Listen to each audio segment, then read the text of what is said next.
Washington, D.C., 2024. The air was thick with a silence that seemed to have settled like dust over the city. President Marcus Aurelius stood at the window of the Oval Office, his gaze not on the blooming cherry blossoms, but on the eerily calm streets below. In the heart of the nation, a strange phenomenon had begun to unfurl, as imperceptible yet as relentless as a shadow creeping across the land. The people, once a vibrant tapestry of emotions, were transforming. It started subtly, a reduction in laughter, a scarcity of tears, and an absence of anger. But soon, it became impossible to ignore. Emotions were fading, leaving behind a populace governed solely by cold, hard logic. Aurelius, a man who had spent his life balancing the dichotomies of emotion and reason, felt a creeping dread. This was not the Stoic ideal he had envisioned. Stoicism taught control, not absence. As he turned away from the window, his reflection, a ghostly image against the glass, seemed to question him, his own eyes looking back with a depth of emotion that was becoming rare in his nation. The television in the corner of the office played silently. The news anchor's face was a mask of professional neutrality, reporting on the inexplicable global change with detached curiosity. The emotional drought, they called it. Psychologists, neurologists, philosophers, all were at a loss. Theories abounded, from a viral pandemic to a mass psychological event, but none could explain the sweeping emotional void that was engulfing society. In the corridors of the White House, the change was palpable. Aides moved with mechanical precision, their faces set in neutral expressions. Conversations were brief, to the point, devoid of the usual undercurrents of feeling. It was efficient, yes, but chillingly so. Aurelius's mind raced as he made his way to the Situation Room.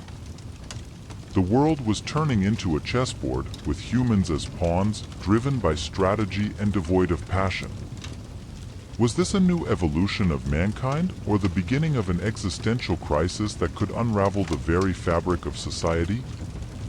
As he entered the room, the eyes that met his were sharp, clear, and disturbingly void of any emotion.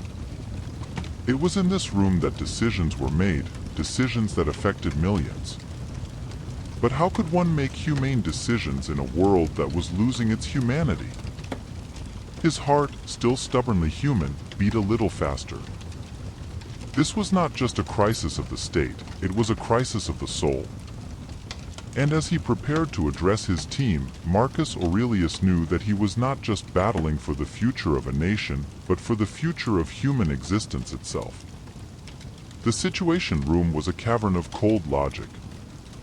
The advisors, once lively with debate and emotion, now sat like statues, their features carved from stone. President Aurelius surveyed them, feeling the weight of their emotionless gazes.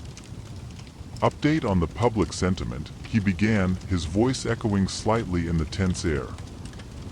One of his advisors, a woman whose eyes used to sparkle with fervor, stood up. Public sentiment remains stable. Crime rates are down. Productivity is up. The population is adapting to the new norm of rational existence. Emotions, or the lack thereof, are no longer a variable in societal behavior. Aurelius nodded, but his heart sank. Stable. A word that once signified strength now felt hollow. He missed the chaos of passion, the warmth of joy, the catharsis of sorrow. Mr. President, if I may, another advisor interjected, this could be the dawn of a new era. An era where decisions are made without the clouding veil of emotions. Our policies could be purely objective, free from personal biases. The room hummed with a quiet agreement, a symphony of unspoken assent. Aurelius felt a chasm opening between him and his cabinet. They embraced this new world with ease, while he grappled with the loss. Perhaps, Aurelius said slowly, but at what cost? Is a world without passion, without love, without grief, truly a world we want to live in? Are we not losing the very essence of what makes us human? His words fell like stones in a still pond, disrupting the calm surface of their composure. But there was no ripple of emotion, no sign that his words had reached them beyond the level of mere intellect. As the meeting continued, plans were laid out with methodical precision. Policies were discussed in terms of efficiency, devoid of ethical debates or emotional implications. The room was a machine, and he a cog out of sync. After the meeting, Aurelius walked the halls of the White House alone. The portraits of past presidents gazed down at him, their eyes seeming to hold the emotions now absent in the living. He paused before his own portrait, freshly added. The artist had captured a hint of a smile, a spark in the eyes, a stark contrast to the man he felt he was becoming. In the quiet of his private quarters, Aurelius tried to meditate, to find solace in the stoic teachings of his namesake. But the words that once brought peace now echoed hollowly. How could he find serenity and acceptance when what he was asked to accept felt so fundamentally wrong? That night, a dream haunted him. He walked through a city of statues, their faces blank, their postures rigid. And above them, the sky turned a deep, endless black, devoid of stars, devoid of hope. The following day brought no relief to President Aurelius. Reports from around the globe mirrored the situation in the United States. World leaders, once vibrant personalities, now addressed their nations with mechanical precision. International conflicts, driven for centuries by the hot blood of emotion, cooled into strategic games of chess. But it was the report from a small, isolated community in Norway that caught Aurelius's attention. They were resisting the phenomenon. They claimed to have retained their emotions, living as a bastion of humanity in a world turning numb. Skeptical yet desperate for answers, Aurelius arranged for a confidential investigation. The White House, once a hub of dynamic energy, had transformed into a sterile environment. Aurelius walked its halls, feeling more a curator of a museum than the leader of a nation. He stopped before a painting of the Roman Forum, its vibrant strokes a stark reminder of a world that once pulsed with human emotion. That evening, a clandestine meeting was arranged with a neuroscientist who claimed to have insight into the phenomenon. Dr. Elena Voss, her face still retaining traces of concern, a rarity now, spoke with hushed urgency. It's as if the emotional centers of the brain are being systematically suppressed, she explained. But it's not a virus or a biological agent. It's something else, something we don't fully understand yet. Aurelius leaned forward, his stoic facade momentarily forgotten. Is there a cure? Dr. Voss hesitated. I'm not sure it's a condition that needs curing, Mr. President. We're witnessing a fundamental shift in human consciousness. But there's something else, a pattern. The change isn't uniform. It's selective. Selective. The word echoed in Aurelius's mind. Why were some unaffected? Was there a hidden variable at play? Sleep eluded Aurelius that night. His dreams were a chaotic blend of Roman streets filled with emotionless citizens and modern cities where laughter and tears flowed freely. He awoke with a start, the unsettling feeling of living in two worlds simultaneously. The next day, a report came from the team sent to Norway. The community was indeed an anomaly. Their emotions were intact, but the reason was unclear. Environmental factors, genetic predispositions, psychological resilience, nothing provided a definitive answer. As the sun set, casting long shadows over the White House, Aurelius felt the weight of his office more than ever. The world was looking to him for guidance, but how could he lead a world that was losing its very essence?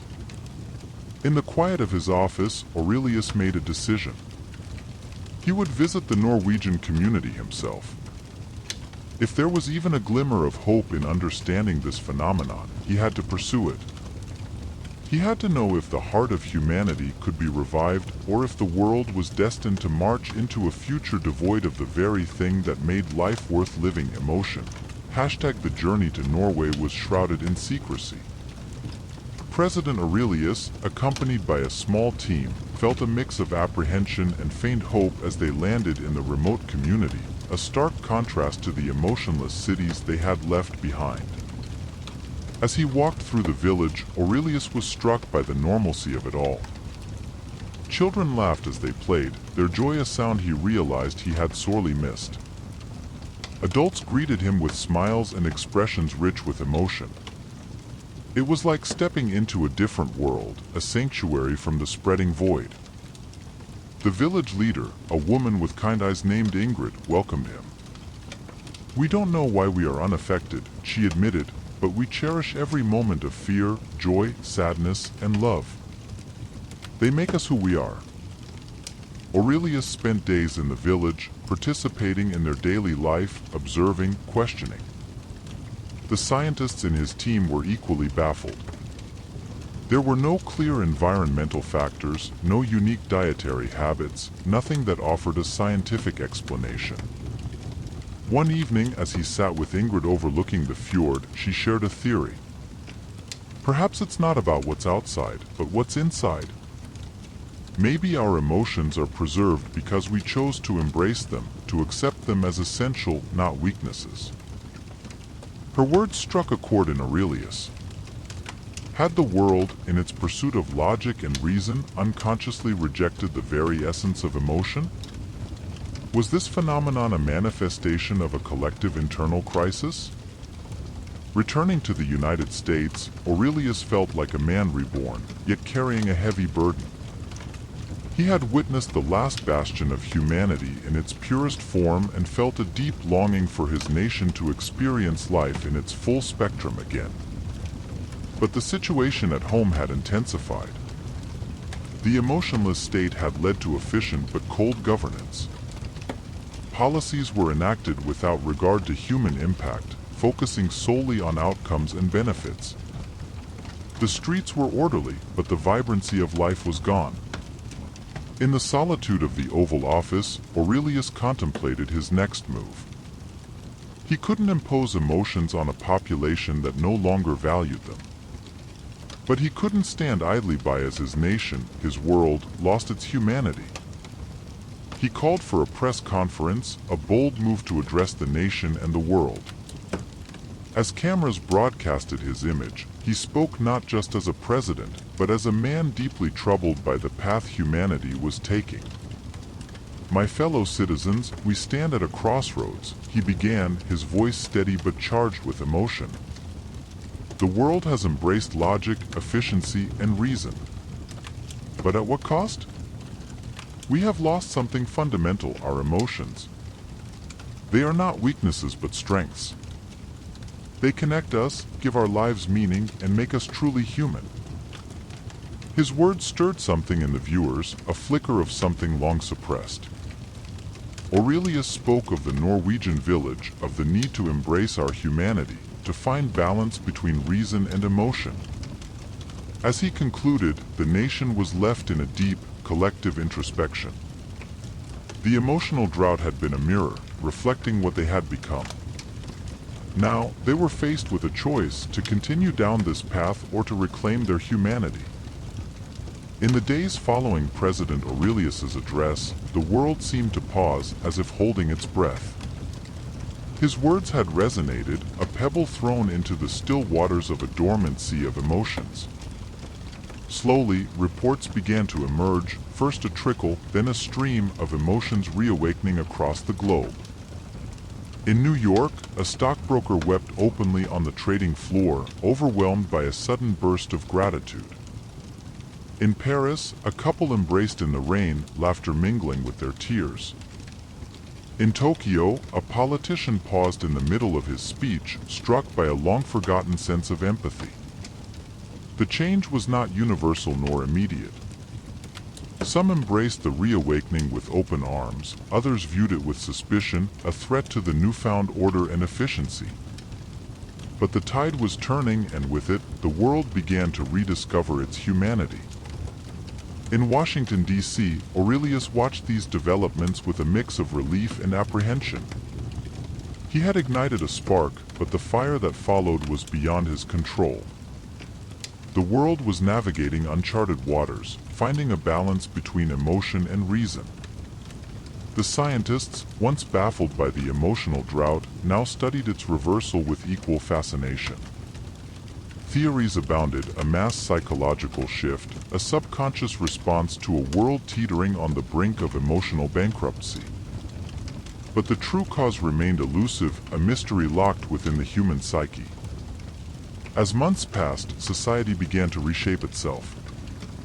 Art flourished, with creators expressing the depths of human experience in their work. Debates became more passionate, policies more considerate of human impact.